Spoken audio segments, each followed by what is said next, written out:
L'importance de la lecture. Pourquoi nous devons lire régulièrement? Première des choses, nous devons lire parce que la lecture nous permet d'agrandir notre connaissance.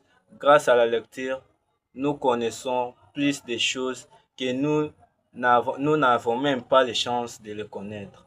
Grâce à la lecture, on connaît des choses, les choses passées, on connaît des choses à venir, on connaît même comment réfléchir à une idée, comment faire quelque chose, c'est grâce à la lecture. La lecture est très très importante. C'est pourquoi dans ta maison, il faut avoir aussi des livres partout dans ta chambre, parce que quand tu te réveilles le matin, jette un coup d'œil sur ton livre ou quel, quel que soit, quel que soit le livre que tu en as, lis même une phrase, même une page peut-être, chaque matin. Même 10 minutes peut changer ta mentalité, peut changer ta façon de parler, peut changer ta façon de réfléchir grâce à ces 10 minutes que tu le fais chaque matin. C'est pourquoi nous devons lire régulièrement, car la lecture nous permet d'agrandir nos connaissances, nous permet de bien réfléchir, nous permet aussi de bien parler et de bien capter les mots et de bien réfléchir et de bien parler devant les gens. Et de toute façon, la lecture aussi nous permet de bien articuler les mots. Quand je parle de l'articulation, de bien prononcer les mots.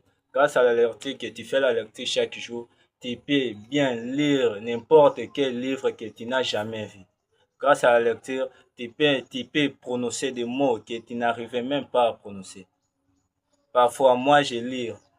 Parfois, moi, je lis les livres, les stylos à la bouche. Ce n'est pas pour blaguer, mais pour bien articuler les mots. C'est un exercice que j'ai appris. Pour bien articuler les mots, il faut lire les stylos à la bouche. Si tu veux, tu peux le faire aussi. C'est très, très bien pour ton bien. C'est ça un peu l'importance de la lecture. Il faut lire chaque jour. Fais un peu de recherche. Si tu lis et tu trouves un mot qui te complique, prends un dictionnaire qui est à ton côté sur ton téléphone. Le dictionnaire ne manque pas. Vérifie les mots, écris-les quelque part. D'ailleurs, moi j'ai un cahier ici, c'est quelque part. Seulement, ce cahier est seulement pour les mots nouveaux. Ce cahier, je l'écris si je surprends un mot qui me surpasse, je l'écris quelque part et je vais les vérifier, faire des recherches sur ces mots plus tard. Et en plus, une vidéo à venir, comment lire un livre du début jusqu'à la fin et comprendre ces livres très très très très bien. C'est aussi c'est aussi une chose à apprendre. Car ça, car moi aussi j'étais bourrique vraiment.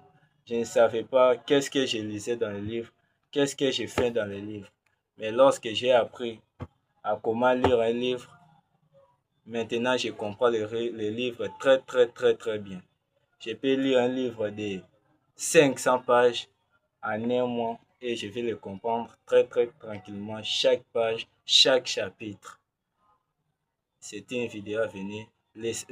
Soyez branchés et ne manquez pas dans les prochaines vidéos. Abonne-toi, like et partage cette vidéo. Merci.